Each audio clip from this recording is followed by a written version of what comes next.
پہلے مقام پر سورہ انفال میں جو بات بیان کی کہ میں مفہوم عرض کر رہا ہوں، اس کی پوری میں نے آیت نمبر دے دیا ہے، آپ علماء سے اور مفسرین کے کام سے مدد لے سکتے ہیں اور اس کا ترجمہ خود بھی دیکھ سکتے ہیں۔ مفہوم میں عرض کر رہا ہوں، سورہ انفال میں جس مقام کا میں نے اشارہ کیا وہاں پر یہ بات بیان ہوئی کہ اللہ وہ نعمت جو اس نے کسی قوم کو دے رکھی ہو وہ ان سے اس وقت تک واپس نہیں لیتا یا اس کو چینج نہیں کرتا جب تک کہ وہ قوم خود اپنا طرز عمل یا اپنے اندر تبدیلی نہ لائے۔ یعنی یہاں تبدیلی سے مراد یعنی وہ ان اصولوں کو چھوڑ دے، مطلب کسی قوم کو اللہ نے بڑا عزت دی بھی یا بڑا شرف دیا، جب تک وہ چند کچھ چیزیں ایسی ہیں جن پہ وہ قائم رہیں گے تو اللہ تعالیٰ کی نعمت ان کو دیے رہے گی۔ دوسرا مقام جو سورہ رات کا ہے وہاں پر حتی یغیروا ما بانفسہم سے پہلے یہ ان اللہ لا یغیر ما بقوم حتی یغیروا ما بانفسہم، کہ اللہ کسی قوم کے حال کو اس وقت تک نہیں بدلتا جب تک وہ خود اپنے احوال کو تبدیل نہ کرے۔ یعنی وہ قوم جو بہت برے حال میں ہے اللہ اس کو اچھے حال میں اس وقت لائے گا جب وہ پہلے اپنے اندر کے حال کو تبدیل کرے۔ اسلام کی محبت میں اسلام آباد پر غلبے کی خواہش سے زیادہ نفس پر غلبے کی خواہش میرے اندر ہونی چاہیے۔ یہ بات واضح ہوئی۔ اسلام کی محبت میں اسلام آباد پہ چڑھائی کا مشن تو ہم نے بنایا، لیکن اپنے نفس کو تسخیر کرنے کا کوئی پروجیکٹ ہم نے انیشیٹ نہیں کیا تو بات نہیں بنی۔ یہ بات واضح ہو رہی ہے۔ تو ترتیب کیا ہے؟ مطلب یہ جو پوائنٹ ہے یہ بہت اہم پوائنٹ ہے کہ اپنے اوپر کام جو ہے وہ کرنا پڑے گا، اور اس کے لیے جیسے میں نے یہ بات کی کہ حالات ہم نہیں بدل سکتے، حالات اللہ بدلے گا، حالات بدلنے کے قانون بیان ہو گیا اور اس کے اندر یہ بات ہو گئی، اور یہ دو مقامات میں نے قرآن کی جو آیتیں عرض کی ہیں، اب اس سے جو اس کی امپلیکیشنز یا اس سے نتائج کیا ہیں، مطلب ایکشن پوائنٹس کیا ہیں، مطلب اس پہ کرنے کا کام کیا ہے اس کانٹیکسٹ میں، اس پوائنٹ پر۔ ہمارے بزرگ ہیں دوست بھی ہیں، ایک دن وہ بڑی اچھی بات کہنے لگے کہ مسلم امہ کے حالات صبح تک ٹھیک ہو سکتے ہیں، یعنی کل ٹھیک ہو جائیں گے انشاءاللہ، ایک شرط ہے کہ سارے مسلمان آج رات سچی توبہ کریں،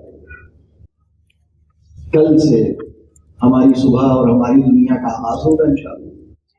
تو یہ جو سچی توبہ ہے اور یہ جو اپنی اصلاح اور اپنے تزکیے کی فکر ہے، اپنی ذمہ داریوں کی فکر ہے، اپنے حصے کے کام ہے، یہ بہت اہم بات ہے۔ یہ پوائنٹ نمبر 2 کا سمجھ لیں، اس کی امپلیکیشنز کہہ لیجیے۔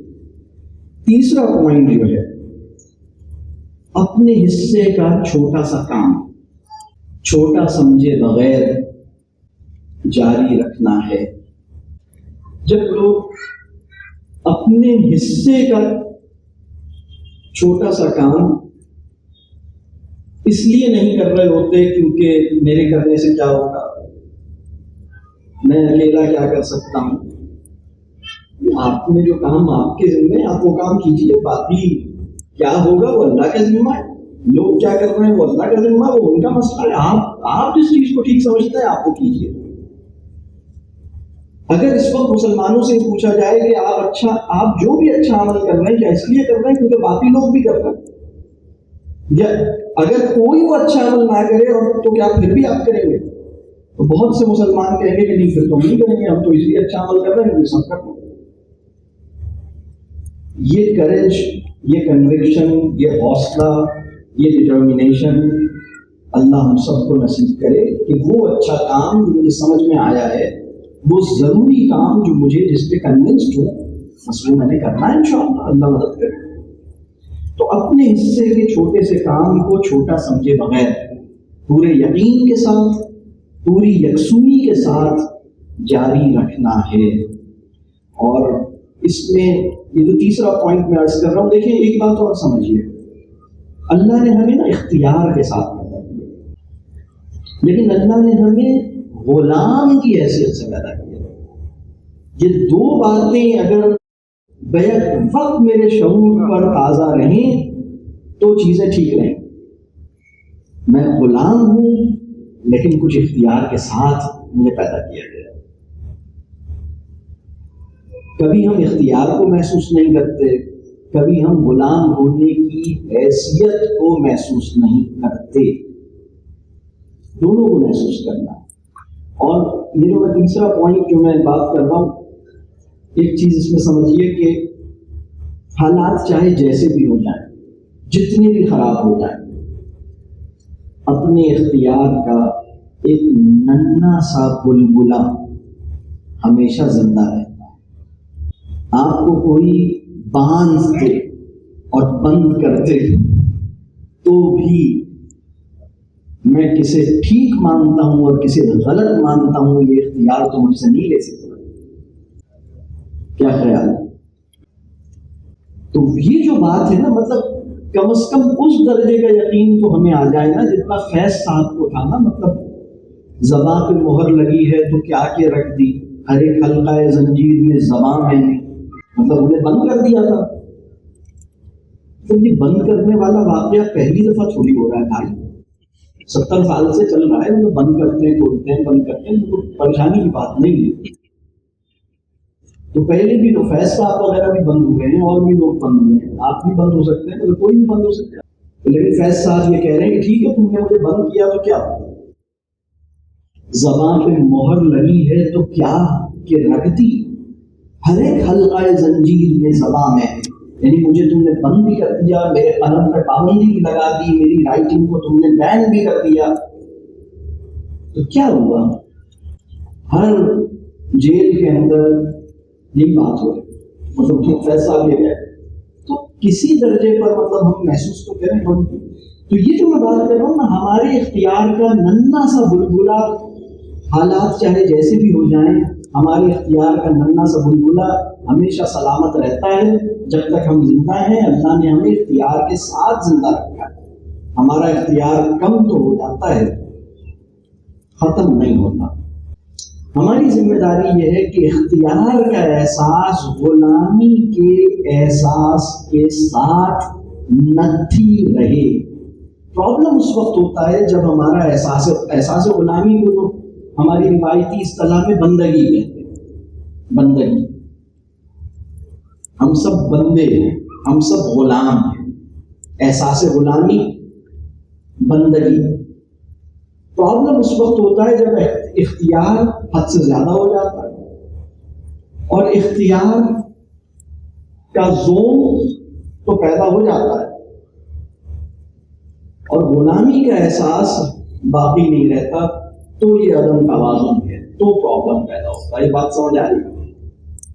اور اگر غلامی کا احساس ہو اور اختیار کا ننھا سا بلبلا دکھائی نہ دے تو بے عملی پیدا ہوتی ہے۔ بات سمجھ آ رہی ہے؟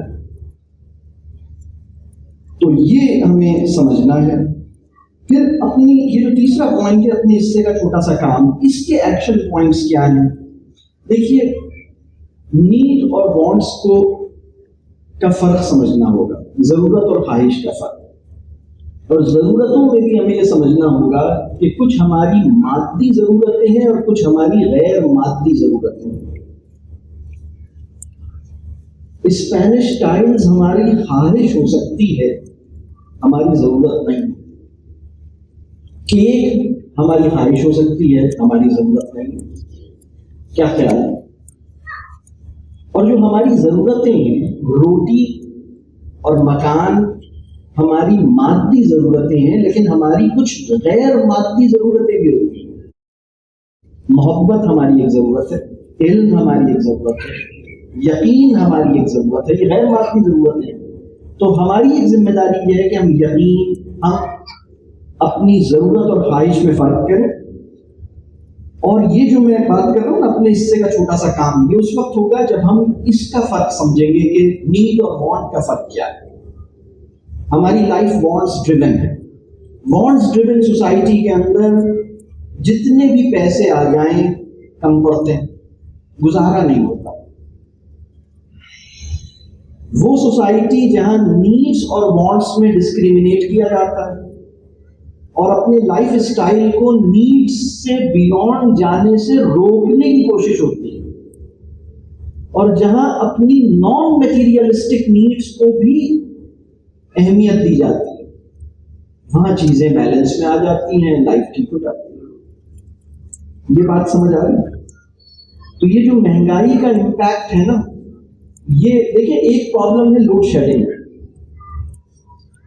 لیکن اس سے زیادہ ڈیپر لیول پہ پرابلم ہے نیڈز اور وانٹس کے اندر فرق نہ ہونا. یہ بات ٹھیک ہے بجلی کا یونٹ بہت مہنگا ہو گیا, لیکن آپ بتائیے 40 سال پہلے 5 لوگوں کی فیملی جتنے بجلی کے یونٹس پورے مہینے میں کنزیوم کرتی تھی, اس وقت آپ کا کیا خیال ہے کتنے یونٹس کنزیوم کر رہے ہیں؟ یعنی جو یونٹ کنزمپشن کا پر کیپٹا, یعنی اگر کہیں نا فی کس پر انڈیویجول جو یونٹ کنزمپشن وہ بڑھا ہے یا کم ہوا ہے؟ مسئلہ سمجھ میں آ رہا ہے؟ تو ہمیں چیزوں کو سمپل بھی کرنا چاہیے نا, ہم استعمال کریں, جسٹیفائڈ استعمال کریں. تو نیڈز اور وانٹس کا فرق, اس میں مجھے اندازہ ہے کہ آپ کے ذہن میں ہو سکتا ہے سوالات ہو, کوشچن آنسر ٹائم میں ضرور کیجیے گا. اسی طرح لائف اسٹائل کو ہم سمپل کریں, یعنی فطری بنائیں, آسان بنائیں. یہ کام بھی مطلب ایک بڑا پروجیکٹ معلوم ہوتا ہے, لیکن اس پہ سوچنا تو شروع کریں. اور اسی طرح لگژریز سے اپنے آپ کو روکیں, غیر ضروری تعیشات سے بچیں. پرابلم یہ ہوتا ہے جب ہم اوورلی کمفرٹیبل لائف اسٹائل گزارتے ہیں, اوورلی کمفرٹیبل لائف اسٹائل. آپ بتائیے آپ زیادہ ایکٹیو ہیں یا آپ کے دادا جان زیادہ ایکٹیو تھے؟ بتا سکتے ہیں کون زیادہ ایکٹیو تھا؟ آپ ایکٹیو ہیں یا آپ کے دادا آپ کی ایج میں زیادہ ایکٹیو تھے؟ Can you tell me? دادا. مسئلہ سمجھ میں آ رہا ہے؟ اس کی ایک وجہ یہ ہے کہ جتنے آرام دہ صوفے پہ آپ بیٹھتے ہیں نا, آپ کے دادا جان کے زمانے میں اتنا آرام دہ صوفہ ایجاد ہی نہیں ہوا تھا. وہ یا تو زمین پہ بیٹھتے تھے یا چارپائی پہ بیٹھتے تھے یا صوفے پہ بھی بیٹھتے تھے, تو اس کا جو فوم تھا نا وہ 4 انچ سے زیادہ ڈیپ نہیں تھا. مسئلہ سمجھ میں آ رہا؟ تو اب ہم جس کاؤچ میں بیٹھ کر صحابہ کے واقعات پڑھ رہے ہوتے ہیں نا, تو اس سے مطلب صرف یعنی وہ جو دھسے ہوتے ہیں اس کے اندر, اگر کہا جائے کہ چلو نکلو امی ابو کی خدمت کے لیے, خواہ ہلکے ہو یا بوجھل, تو وہ نہیں نکل سکتا. اور اس سے بھی زیادہ بڑے کاز کے لیے تو وہ کہے گا نہیں سوری. یعنی اوورلی کمفرٹیبل لائف اسٹائل نے ہمیں کسی بڑی جدوجہد کے قابل نہیں چھوڑا. مسئلہ سمجھ میں آ رہا ہے؟ کس کی بڑی جدوجہد کہ اتنے اوورلی کمفرٹیبل لائف, اس کو ٹھیک کرنا پڑے گا. لائف میں کمفرٹ کا ایک ریزنیبل جسٹیفائڈ لیول اس کے اندر ہے آپ کے بس ٹھیک ہے, اتنا اس سے زیادہ آرام دہ اپنی زندگی کو نہیں بنا. ان ڈسٹینسز کے لیے گاڑی پہ نہیں جاؤں گا. تو پھر دیکھیں ایک اور چیز جو اپنے کرنے کے کام, جو تیسرا پوائنٹ ہے نا, اپنے حصے کے چھوٹے سے کام کو چھوٹا نہ سمجھے. طیب غذا یہ چھوٹا مسئلہ نہیں ہے. قرآن میں اس طرح استعمال ہوئی ہے خطوات الشیطان, تقریباً میرا خیال ہے 4 یا 5 مقامات پہ استعمال ہوئی. پہلا مقام جہاں خطوات الشیطان کا مطلب یہ ہے کہ شیطان کے قدم, بلکہ ایک آیت یہ ہے لا تتبعوا خطوات الشیطان, دیکھو شیطان کے قدموں کی پیروی نہیں کرو. اور وہاں جو پہلا مقام ہے وہ یہ ہے, اور اس کے ساتھ جو بات ہے اور مفہوم عرض کر رہا ہوں کہ حلال اور طیب یہ کھاؤ اور پیو. تو ہم حلال کا تصور بھی اللہ کرے کہ ہمارا بالکل ٹھیک ہو جائے, اور طیب کا تو کوئی تصور ہمارے پاس ہے ہی نہیں. طیب کا کوئی تصور اس وقت ہماری سوسائٹی میں نہیں ہے، اور طیب سے مطلب ہمیں اپنی غذا کو ٹھیک کرنا ہوگا. اور اگر غذا ٹھیک نہیں ہوئی، دیکھیں ایک چیز آپ سمجھیے، میں 3 چیزیں آپ سے عرض کروں گا، اور یہ جو میں بات عرض کر رہا ہوں اس میں بہت سے بزرگوں کی یعنی جو میری سمجھ مطلب جو میں نے چیزوں کو اسٹڈی کیا فوڈ اور سائیکی کے ریلیشن شپ کو، تو مجھے جو چیزیں سمجھ آئی، جب ہم حرام کنزیوم کرتے ہیں، کوئی بھی انسان کوئی حرام چیز کنزیوم کرتا ہے تو نفس غالب آ جاتا ہے، وہ اپنے نفس کو کنٹرول نہیں کر پاتا، انکنٹرولبل ہو جاتا ہے. لیکن جب ہم غیر طیب کنزیوم کرتے ہیں، غیر طیب کیا ہے؟ وہ فوڈ جو نافع بدن نہیں ہے وہ غیر طیب ہے. بہت سی فوڈ ایسی ہے جو حلال تو ہے لیکن طیب نہیں ہے. طیب وہ ہے جو آپ کی جو نافع بدن ہے، بینیفیشیل ہے آپ کی مائنڈ اور آپ کی باڈی کے لیے. غیر طیب کیا کرتا ہے؟ غیر طیب ہماری آنتوں کو افیکٹ کرتا ہے، ہمارے اندر کانسٹیپیشن پیدا کرتا ہے، پھر ہماری جو انکلینیشن آف سیلف ہیں، داعیات نفس جو ہیں، ان کو خراب کرتا ہے. تو اس کو سمجھنے کی ضرورت ہے. ہم اپنی فوڈ چوائسز میں سینسیبل ہیں. ابھی تو مطلب مسلمانوں کو یہ لگتا ہے نا کہ میک ڈونلڈس تو بری چیز ہے نا، تو اس کی جگہ میک مومن لانچ ہونا چاہیے. تو میک ڈونلڈس بند کرو، میک مومن شروع کرو. تو جناب میک مومن بھی اگر آپ کریں گے نا تو آپ غلط ہی کریں گے، اس لیے کہ وہ جو فوڈ ہے نا، جو پروسیسڈ فوڈ ہے، وہ ٹھیک نہیں ہے. وہ آپ کی باڈی کے لیے، آپ کے ذہن کی فنکشننگ کے لیے ٹھیک نہیں ہے. یہ بات واضح ہو رہی ہے؟ یعنی وہ پورا ریسیپی ہے نا، وہ جو پوری پروسیسنگ وہ نہیں ہونی چاہیے. تو ابھی تو ہمیں یہ سمجھ آیا کہ وہ کاربونیٹڈ ڈرنک جو فلانی کمپنی سے آ رہی ہے وہ غلط ہے، تو اپنے عبدالشکور بھائی کی فیکٹری میں بن رہی ہے تو وہ ٹھیک ہوگی. وہ ٹھیک نہیں ہے، چاہے وہ کسی بھی نام سے آ جائے، چاہے وہ پاکیزہ کولا آ جائے، چاہے وہ زمزم کولا آ جائے، چاہے وہ مکہ کولا آ جائے، وہ ٹھیک نہیں ہے. اس لیے کہ یہ نافع بدن نہیں ہے، غیر طیب ہے. وائٹ شوگر اور اس کی ساری پروڈکٹس غیر طیب ہے. اس کی بہت ڈیٹیل ہے، یہ ایک الگ موضوع ہے. میرا اس کے اوپر ڈیٹیل لیکچر ہے فوڈ کے اوپر، تو میں ابھی اس کی تفصیل میں نہیں جاتا. اپنے حصے کے کام کیا ہے؟ اپنے حصے کے کام میں ایک اور کام ہے اپنی اولاد کی تربیت، اپنی فیملی کو تربیت کا مرکز بنانا، مربیوں سے جڑنا اور جوڑنا، مینٹورز کی قدر کرنا. یعنی جو بھی صاحب علم ہے، جو بھی اچھا آدمی ہے، چاہے وہ خالہ جان ہے، چاہے وہ پھوپھا جان، دادا جان ہے، چاہے وہ ٹیچر ہیں، چاہے وہ محلے میں کوئی صاحب ہیں، چاہے وہ آپ کے محلے کے امام صاحب ہیں، ان سے جڑیے، ان سے تعلق بنائیے. تو کرنے کے کام میں نے کئی سارے بتائے. پھر ایک چیز اور، لائف اسٹائل کو دیکھیے. بہت سے لوگ یہ سوچتے ہیں ہم غزہ کے مسلمانوں کی مدد کیسے کر سکتے ہیں. تو میں ان سے کہتا ہوں مدد تو بات کی بات ہے، پہلے آپ یہ دیکھیے کہ آپ ان کے اوپر جو بامبنگ ہو رہی ہے نا، اس بام کے بننے اور خریدنے میں میرے اور آپ کے 100 روپے تو شامل نہیں. یہ ہمارے لائف اسٹائل سے جاتا ہے. ہمارے لائف اسٹائل میں ایسی چیزیں نہیں ہونی چاہیے. اور یہ اس وقت صحیح ہوگا جب ہم نیڈز اور وانٹس میں فرق کریں گے. تو مطلب لائف اسٹائل کو ٹھیک کرنا مشکل کام ہے نا، زندہ باد مردہ باد کرنا آسان کام ہے. اسلام کے نام پہ مرنا آسان ہو گیا ہے، جینا مشکل ہو گیا. تو یہ ابھی کی صورتحال ہے، ہمیں ٹھیک کرنے کی ضرورت ہے. تو بہرحال یہ اپنے حصے کے چھوٹے سے کام جو میں نے عرض کیے، لائف اسٹائل کو ٹھیک کریں، نیڈز اور وانٹس کو فرق کریں. نیڈز میں بھی میٹیریلسٹک اور نان میٹیریلسٹک نیڈز کے اندر فرق کریں. لائف اسٹائل کو نیچر سے قریب لائیں، سمپل کریں، اس میں کمفرٹ لیول حد سے زیادہ نہ بڑھے. Luxuries, consumerism, shopping. آپ کو پتہ ہے یہ جو چیز ہے، یہ کمیونیکیشن ڈیوائس بعد میں ہے. یہ پہلے پتہ ہے کیا ہے؟ یہ ہے بازار.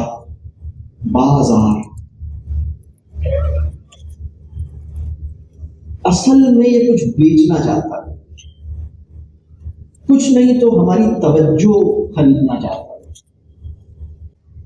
تو اپنے لائف اسٹائل کو ہمیں ٹھیک کرنے کی ضرورت ہے, لگژریز سے بچنے کی ضرورت ہے.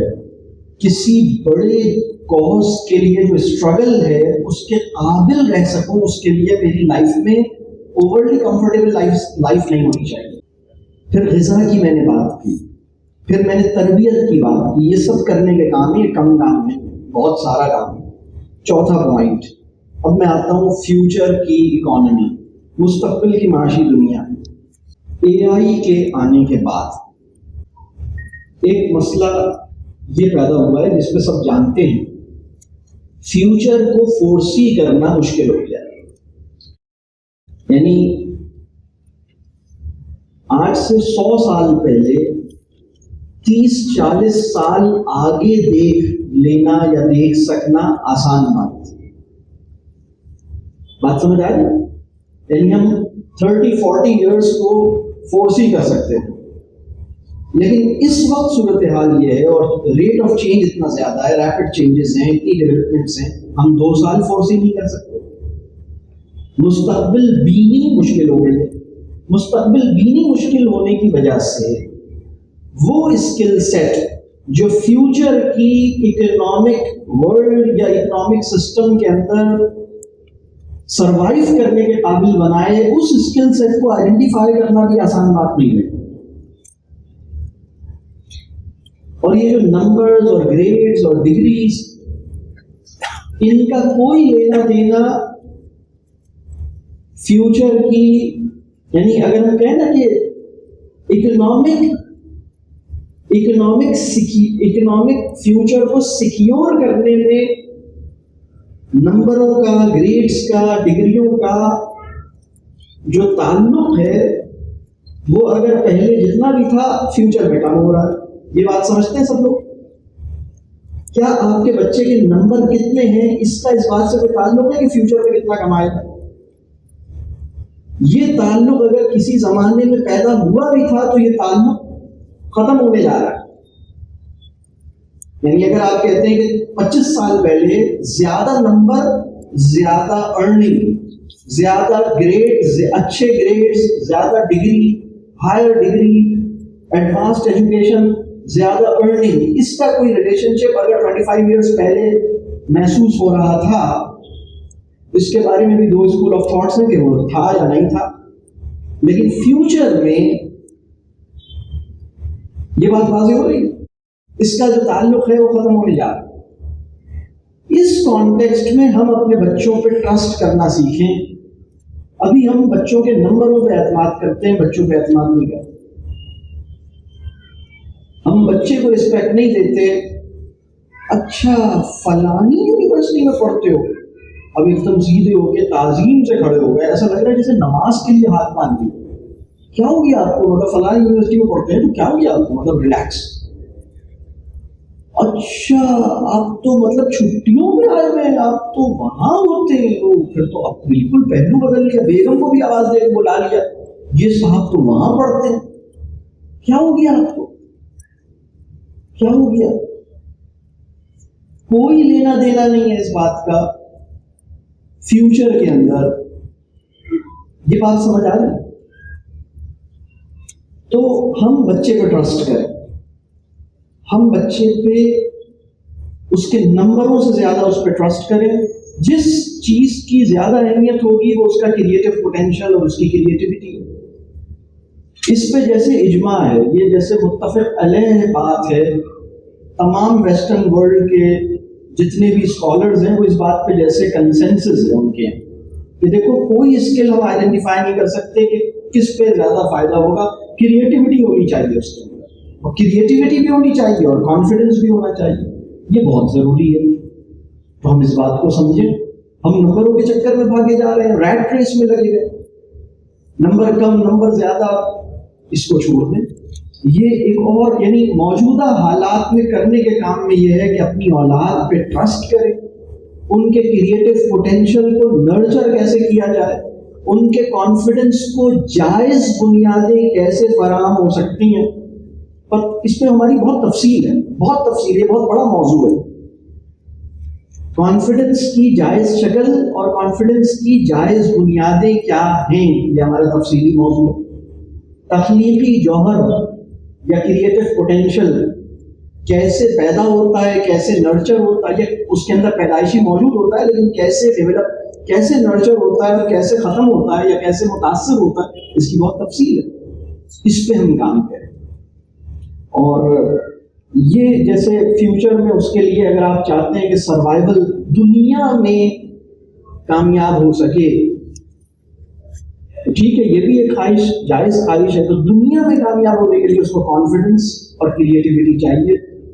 اور بے وقوفی اور نادانی کے چکر میں اور حب النمبر کے چکر میں, حب الڈگری کے چکر میں یہ نقصان ہوگا کہ ہم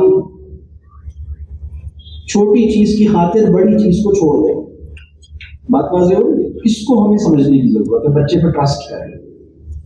5واں پوائنٹ ہے, میننگ فل لائف کے لیے ہم ایک فریم ورک دیتے ہیں, 5 ڈائمینشنز آف ریلیشن شپ.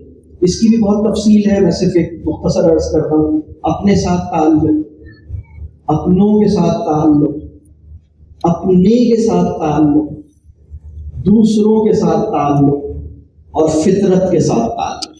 یعنی relation ship with self, relation ship with family, relation ship with God, relation ship with others, اور relation ship with nature, outer nature, environment. یہ 5 dimensions of relation شپ, اس کی تفصیل ہے, اس کو سمجھنے کی ضرورت ہے, اس پہ کام کرنے کی ضرورت ہے, اس فریم ورک میں اپنے آپ کو ایویلویٹ کرنے کی ضرورت ہے.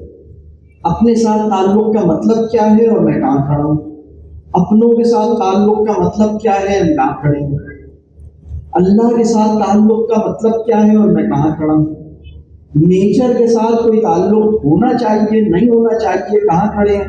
یہ ساری اس کی تفصیل ہے, اور میں سمجھتا ہوں کہ اس کے اوپر بہت کام کرنے کی ضرورت ہے.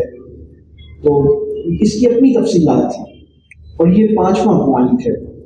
اور اس میں دیکھیں, اس میں ہر ڈائمینشن کے لیے تفصیلات ہو سکتی ہیں, میں ابھی اس کی ڈیٹیل میں نہیں جا رہا, لیکن ایک بات میں کہوں گا کہ ریفلیکٹ کرنے کے لیے ٹائم نکالیں. اپنی زندگی میں مصروفیت کو کم کیجیے, فری ٹائم نکالیے, بریک لیجیے, سلو ڈاؤن کیجیے. اگر مطلب ہم اپنی زندگی کی میننگ فلنس سلو ڈاؤن کیے بغیر, بہت مشکل ہے اس کو اچیو کرنا. مطلب سلو ڈاؤن کرنا پڑے گا, رکنا پڑے گا. یہ کام کیجیے. کتنا کچرا ہم پیدا کرتے ہیں. دیکھیں, اصل پرابلم یہ نہیں ہے کہ کچرے کو ٹھکانے کیسے لگایا جائے, اصل پرابلم یہ ہے کہ اتنا کچرا پیدا کیوں ہو رہا ہے,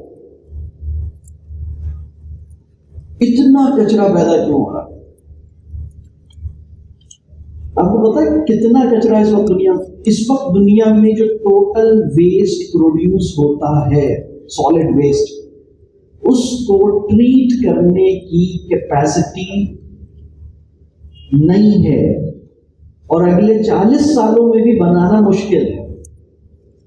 اور جو گاربیج پروڈیوس ہو رہا ہے, اس کے اندر جو اضافہ ہو رہا ہے بہت زیادہ ہو رہا ہے. 40 سال پہلے ہم اتنا گاربیج پروڈیوس نہیں کرتے تھے جتنا آپ پروڈیوس کرتے ہیں. تو اصل پوائنٹ یہ نہیں ہے کہ گاربیج کو سامنے سے ہٹا دو, اصل پوائنٹ یہ ہے کہ اتنا گاربیج, یہ لائف اسٹائل جو اتنا گاربیج پروڈیوس کرتا ہے, یہ ٹھیک نہیں. تو اتنے ڈیپر لیول پہ سوچنے کے لیے ہمارے پاس ایک براڈ فریم ورک ہونا چاہیے. جو میں نے ابھی یہ 5 ڈائمینشنس کی بات کی, اس پہ ریفلیکٹ کرنے کی بات کی, اس کی تفصیل ہے. 6واں پوائنٹ, اب ذرا سا ہم جیسے ہم آگے جا رہے ہیں تھوڑا سا, یہ جو 7 پوائنٹس ہیں نا, اس میں 6واں پوائنٹ تھوڑا سا آپ کو, یہاں کتنے لوگ ہیں جو نظام کے بارے میں سوچتے ہیں. نظام کسی آدمی کا نام نہیں ہے, یہ مطلب پہلے ایک زمانے میں لوگ نظام نام بھی رکھتے تھے. نظام, سسٹم, کتنے لوگ سوچتے ہیں اس کو. یعنی اچھا مرد زیادہ سوچتے ہیں نظام کے بارے میں, خواتین کم سوچتی ہیں. چل ہاں, تو نظام جو ہے نا, اس وقت ہوا یہ ہے کہ نظام کے اوپر ڈسکشنز بہت زیادہ پاپولر ہو رہے ہیں, لیکن میں یہ دیکھتا ہوں کہ نظام کے بارے میں جو انڈرسٹینڈنگ ہے, جو کلیئرٹی ہے, وہ نہیں ہے لوگوں کے پاس. نظام کے بارے میں کچھ بنیادی باتیں سمجھنے کی ضرورت ہے. نظام کیا ہے, نظام کیا ہوتا ہے, کیسے بنتا ہے. جب ہم نظام, ابھی بہت سے لوگ نظام سے ان کی مراد سیاسی نظام ہوتی ہے, نظام سے ان کی مراد حکومت ہوتی ہے. بہت سے لوگوں کے دماغ میں یہ ہے, بہت سے لوگوں کے ذہن میں نظام سے مراد اسٹیبلشمنٹ ہوتی ہے. تو نظام کے بارے میں اپنے ذہن کو واضح کرنے کی ضرورت ہے. اس وقت ایک کیپٹلسٹ اکنامک سسٹم ہے, جو ماڈرن ہمارا جو اس وقت کا کنٹمپرری اکنامک سسٹم ہے, اس کی تحویل میں سب کچھ آیا ہوا ہے. یعنی لوگوں کے دل بھی اس کی تحویل میں ہیں, لوگوں کی جیبیں بھی ان کی تحویل میں. تو اس کی تفصیل ہے بہت ساری. تو ابھی میں اس کے بارے میں ایک دو باتیں بس عرض کروں گا. یہاں پہ ہو سکتا ہے کچھ لوگ نظام کے حوالے سے زیادہ سوچتے ہوں, میں چاہتا ہوں کہ اس پہ غور کریں. اگر ہم نظام پر سوچتے ہیں اور اس کی فکر کرتے ہیں, اور بلکہ ایک بات اس سے پہلے اور عرض کر دوں, دیکھیے نفس کے تزکیے سے لے کر نظام کی تبدیلی تک ہمارا ہورائزن اتنا بڑا ہونا چاہیے, لیکن اس میں کیا جائے اور اس میں ایکشن پوائنٹس کیا ہوں, یہ سمجھ میں آنی چاہیے. تو نظام کے حوالے سے جو لوگ بہت پریشان ہیں, فکر کرتے ہیں اس سے, کچھ لوگ سوچتے ہیں اس کو بدلنا ہے, کچھ لوگ کہتے ہیں اس کو ٹھیک کرنا ہے, کچھ لوگ کہتے ہیں اس کو ٹھیک سے چلانا ہے, کچھ لوگ کہتے ہیں اس سے نکلنا ہے, اور کچھ لوگ کہتے ہیں اس سے لڑنا ہے. اللہ جانے اس سے کیا کرنا ہے, یہ تو ایک الگ بحث ہے. جو بھی کرنا ہو, ایک بات سمجھ لیجیے, وہ آدمی جس کا نظام ہاضمہ اس نظام کی گرفت میں ہے, وہ نظام کا کچھ بھی نہیں بگاڑ سکتا. پہلی ذمہ داری مسلمان کی یہ ہے کہ اپنے نظام ہاضمہ کو نظام کی دست و برد سے محفوظ رکھا جائے. یہ بات سمجھ آ رہی؟ ہماری جو آتے ہیں نا, ان کی اسٹیبلشمنٹ ہم ہیں. اسٹیبلشمنٹ کہتے ہیں کنٹرول کرنے والی پاور کو, وہ قوتیں جن کے ہاتھ میں سب چیزوں کا کنٹرول انسانوں یعنی عالم مخلوقات میں وہ قوتیں جن کے ہاتھ میں چیزوں کا کنٹرول بہت زیادہ آ جائے, اسے اسٹیبلشمنٹ کہتے ہیں. اور اسٹیبلشمنٹ کے بارے میں ایک اور اہم بات آپ کو بتاؤں, ہر ملک میں اسٹیبلشمنٹ کی تعریف ایک نہیں ہے. Perception of establishment is different in Australia, is different in US, is different in UK, is different in Pakistan, is different in Afghanistan. تو ایک اور انٹرسٹنگ بات, ہماری آنتوں پر ہمارے اختیار, ہماری آنتیں ہمارے اختیار کے ہاتھوں میں, ہمارے اختیار سے, یعنی میری آنتیں اس وقت سسک رہی ہیں یا خوش ہیں یا مطمئن, آسودہ ہیں یا مشکل میں ہیں, جل رہی ہیں, ایسیڈک ہو گئی ہیں, الکلائن ہو گئی ہیں. بات سمجھ آ رہی؟ امام غزالی کا ایک بڑا خوبصورت جملہ, وہ کہتے ہیں کہ شکم جو ہے نا, وہ شہوات کا مرکز ہے. ہم نے اپنے مرکز کو حوالے کر رکھا. تو ایک نظام کے اندر آپ سمجھیے, یہ نظام ہے نا, یہ کوئی حقیقت واحد نہیں ہے. مطلب ایسا نہیں ہے کہ نظام کوئی منفرد چیز ہے, نظام کوئی سنگولر اینٹی, ایسا نہیں ہے.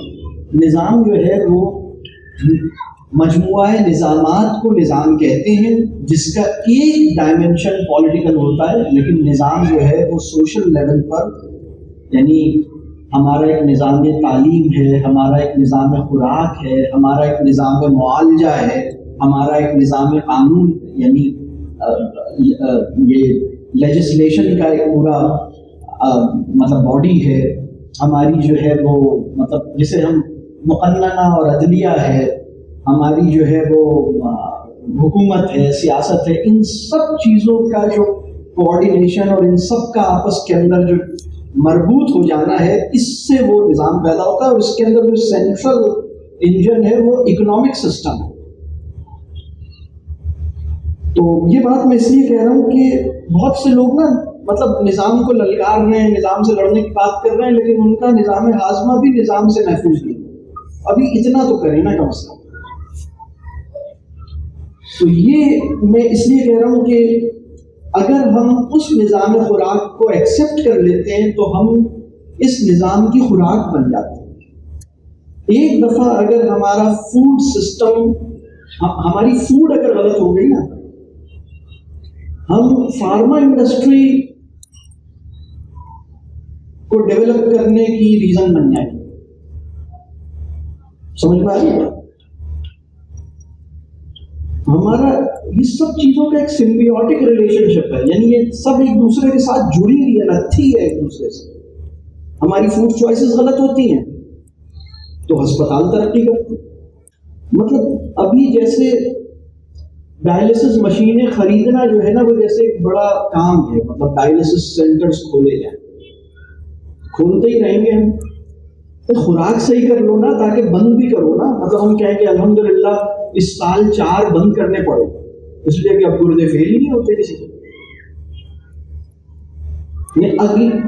یہی ہماری حالت رہی تو اگلے سال اور بھی زیادہ گردے فیل ہوں گے، لہٰذا اگلے سال اور بھی زیادہ ڈائلسس سینٹرز کھلنے چاہیے. اب کیا خیال ہے فیوچر میں ڈائلسس سینٹرز جو اس وقت کرنٹلی ہیں وہ کافی ہیں؟ فیوچر میں اور چاہیے؟ آپ کو اور چاہیے؟ انسولین جو ہے وہ ایک بڑی زبردست پروڈکٹ ہے نا. مطلب ایک تو ہماری باڈی کے اندر پروڈیوس ہوتی ہے، اس کو تو ہم نے خراب کر دیا، اور کئی بلین ڈالرز کی ہم دنیا میں انڈسٹری چل رہی ہے. تو یہ جو اکنامک سسٹم ہے نا، دیکھیں ایک بات سمجھ لیجئے، خواہشات نفس کے ایندھن سے سرمایہ دار جدید معاشی سرمایہ دارانہ نظام کا جو انجن ہے وہ خواہشات نفس کے ایندھن سے چلتا ہے. گلاب جامن کا عشق، انسولین کی ترقی، کولڈ ڈرنک کا شوق، جوڑوں کا درد، اونچی سینڈل لینے کا شوق، کمر کا درد جڑا ہوا ہے. اوور ایٹنگ، نی ریپلیسمنٹ کی فلرشنگ انڈسٹری. نی ریپلیسمنٹ تو کرانا ہی ہوگا نا. مطلب اتنے پیسے تو کما لوں نا کہ نی ریپلیسمنٹ، مطلب یا تو انشورنس لے لوں، میڈیکل کور ہو جائے میرا، تاکہ نی ریپلیس، کیونکہ میری حرکتیں تو صحیح نہیں ہوں تو گھٹنے تو میں نے ٹیک نہیں ہیں. لٹرل سینس میں مسلم امہ نے گھٹنے ٹیک دیے ہیں اس کے نیز کو. یعنی وہ قوم جس کی نیز کی ریپلیسمنٹ ہو رہی ہے وہ کیا کرے گی، کہاں لڑے گی، کچھ کر سکتی ہے؟ مسئلہ سمجھ میں آ رہا ہے؟ تو یہ جو فوڈ چوائسز ہیں، اگر ہم اس نظام سے لڑنا چاہتے ہیں، ہمیں یہ دیکھنا ہے کہ مطلب یہ جو ہماری جو فوڈ چوائسز ہیں نا ان کو ٹھیک ہونا ہو، بالکل ٹھیک ہونا ہو. ابھی تو ہم نے اپنے آپ کو ٹھیک نہیں کیا، ہم نے میڈیکل اسٹور کا نام رکھ دیا طیب میڈیکوز اور طیب سویٹس. یہ ہم نے کیا یا نہیں کیا؟ تو اس میں طیب کیا ہے بھائی؟ طیب کا تو کوئی تصور ہے نہیں ابھی ہمارے پاس. تو ہم نے کہا چلو طیب کا لفظ جو ہے نا، بیٹے کا نام رکھ دو طیب، بیٹی کا نام رکھ دو طیبہ، مٹھائیوں کی دکان طیب کے نام سے بنا دو. بس یہی اتنا ہی طیب کافی ہے. باقی نی ریپلیسمنٹ بھی ہوگی اور کمر کا درد بھی ہوگا اور سب چیزیں، انسولین بھی چاہیے، ڈائلسس بھی چاہیے. یہ سسٹم بہت خطرناک ہے، اس سے مطلب اس کو پہچاننا ہوگا. اور میں چاہوں گا کہ نظام کے بارے میں اگر آپ کے ذہن میں کوئی اسپیسیفک کوشچن ہو تو پھر اس کا، کیونکہ یہ پورا علمی تفصیلی مبحث ہے. میں آج چونکہ میری گفتگو میں چاہ رہا ہوں کہ بگ پکچر پہ مل جائے، اصولی بات ہو، تو لہٰذا میں اس کی ڈیٹیل میں نہیں جا سکتا، لیکن اس پہ ہم بات کر سکتے ہیں. میرا آخری اور 7واں پوائنٹ یہ ہے، دیہی علاقوں میں رورل ایریاز میں قابل کاشت زمینیں جہاں پانی موجود ہو ایسی زمینیں خریدیے. جس کے پاس اللہ نے یہ توفیق دی ہے, جس کے پاس اتنے وسائل ہیں, وہ چھوٹا یا بڑا ٹکڑا رورل ایریاز میں اور یہ کمیونٹی کی شکل میں, گروپ کی شکل میں لیجئے. اور اسی طرح کمیونٹی آپ کے جو جاننے والے ہیں نا, کوشش کیجئے کہ آپ قریب رہیں. بہت سے لوگ یہ کوشچن کرتے ہیں کہ ہم اپنی اولاد کو باہر بھیج دیں. اسٹریٹ سمپل آنسر میرا تو یہ ہے کہ میں اس کے حق میں نہیں ہوں کہ آپ کی اولاد باہر جائے.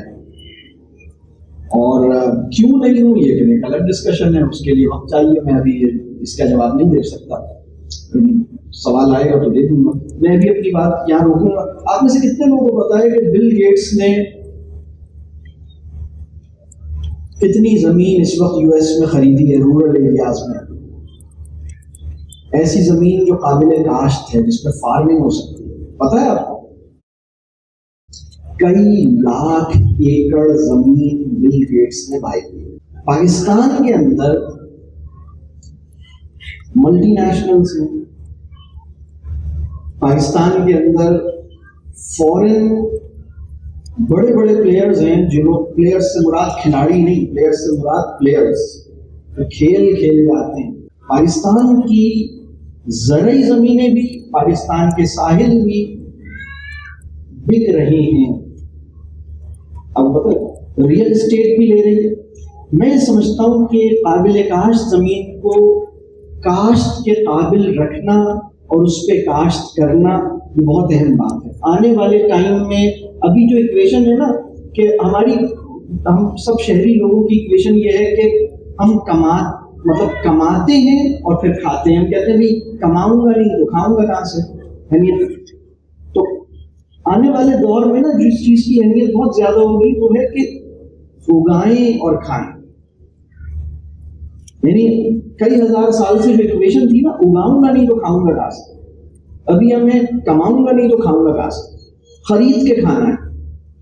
تو ابھی تو ٹھیک ہے آپ خرید کے کھا رہے ہیں, اللہ بس آسانی پر پائے, لیکن میں سمجھتا ہوں کہ ہمیں اگانے کی صلاحیت سیکھنے کی ضرورت ہے اور سکھانے کی ضرورت ہے. اس میں کوئی پریشانی کی بات نہیں. مطلب ایک دفعہ کسی نے کہا تھا مرغیاں پال لو, لوگوں کو سمجھ نہیں آیا تھا. تو باقی باتوں سے ہو سکتا ہے اتفاق نہ کروں, لیکن ان کی اس بات سے اتفاق کروں گا کہ بھائی ٹھیک ہے, مرغیاں پالنا بالکل صحیح بات, مرغی پالیں آپ, یہ کوئی غلط بات نہیں ہے, بہت صحیح مشورہ. آپ کو اگانا آنا چاہیے, آپ کو فارمنگ آنی چاہیے. یہ آپ کا اور نیچر کے ساتھ پرسنل ڈائریکٹ ڈیپ کنیکشن آپ کا اسٹیبلش ہوگا انشاءاللہ تعالیٰ. اللہ کی قدرت پر آپ کا ایمان تازہ ہو جائے گا انشاءاللہ. میں اپنی گفتگو کو یہاں روکتا ہوں. کوئی سوال آپ کے ذہن میں بتائیے. اسلام آباد پر قابو کی بجائے نفس پر قابو, یہ کچھ نکات تھے جو میں نے لکھے ہوئے تھے اور میں اس کو اپریشیٹ کرنا چاہ رہا تھا. اور یہ آپ سوشل میڈیا کے حوالے سے جو آپ نے گفتگو کی, میں ذرا معمولی سے تعلیم یافتہ ہوں, اس میں MBBS بھی شامل ہے. تو عرض یہ کرنا تھا کہ اس میں جو سماعت ہوتی ہے نا, وہ اس کے اثرات 3 گنا ہوتے ہیں بصارت کی بنسبت.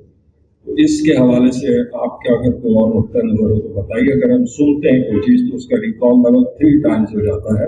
یہ اب میں آ رہا ہوں تھوڑا سا بلائنڈ کوشچن کی طرف.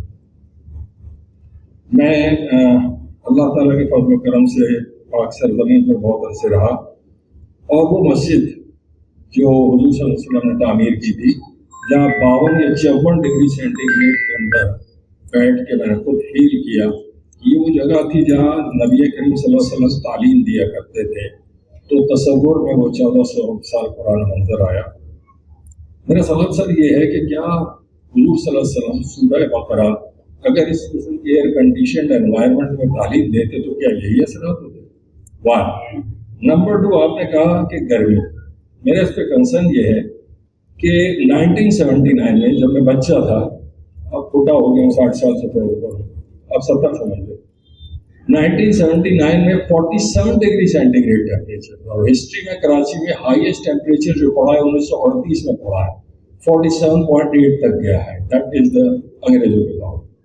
اس دور میں خود بازار سے برف بھی لاتا تھا اور کھانا بھی لاتا تھا اور پورا شہر میں کہیں کوئی مسائل نہیں تھے. اس کی اصل وجہ یہ تھی کہ اتنی زیادہ جو پورے کے پورے معاشرے میں قوت زر ہے جس نے برباد کر کے رکھ دیا وہ نہیں تھی. تمام کا تمام شہر سنگل سٹوری تھا.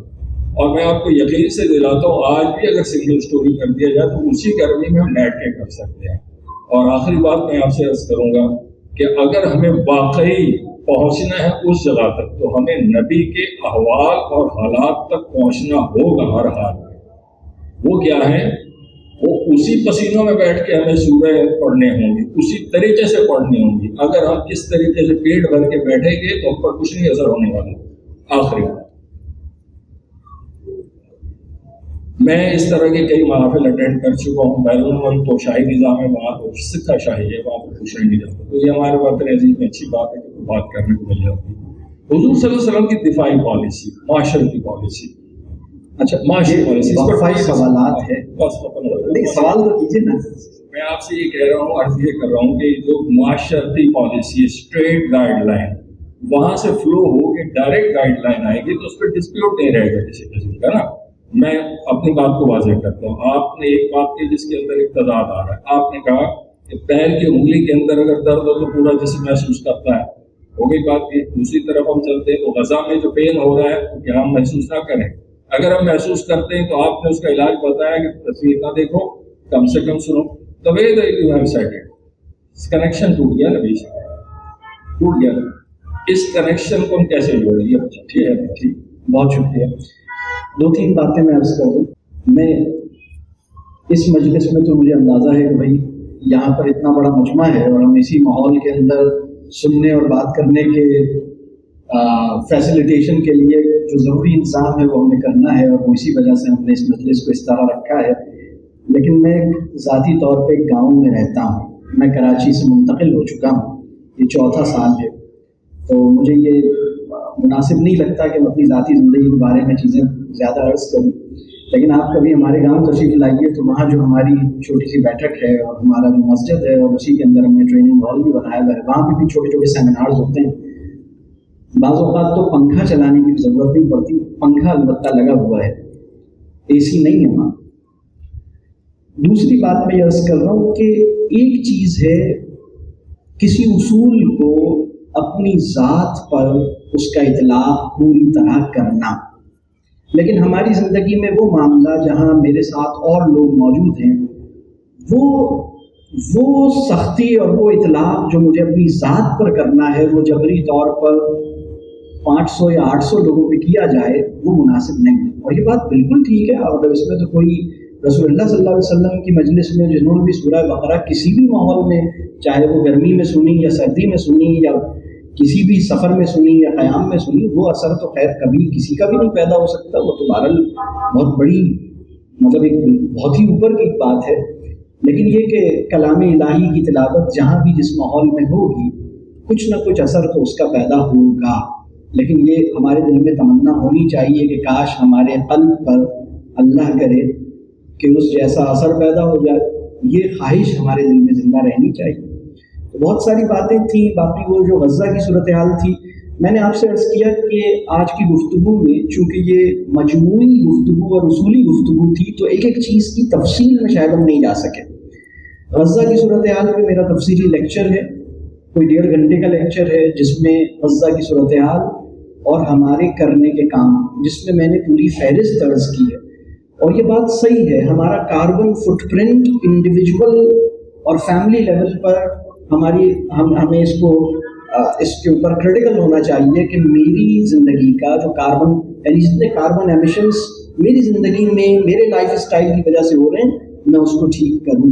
تو یہ بات بالکل ٹھیک ہے. مطلب اس سے مجھے ایسا محسوس ہوا کہ جیسے آپ ناراض ہیں. ناراض تو نہیں ہے نا, ناراض تو نہیں ہے نا, مطلب صرف سوال, کیونکہ سوال اس میں نے تلاش کیا تو تلاش کرنے میں جو سوال میری سمجھ میں آیا اس کا میں نے جواب دیا. باقی اللہ تعالیٰ آپ کو اجر دے. ایک سوال ہم کسی خاتون سے لیں گے. مجھے یہ سمجھ میں نہیں آ رہا کہ پاکستانیوں کا سیوک سینس اتنا لو کیوں ہے. جیسے باقی جگہوں پہ مسلم اور نان مسلم کنٹریز میں نے دیکھا کہ ویلفیئر کا کام بھی ہے, سچائی ہے, ایمانداری ہے.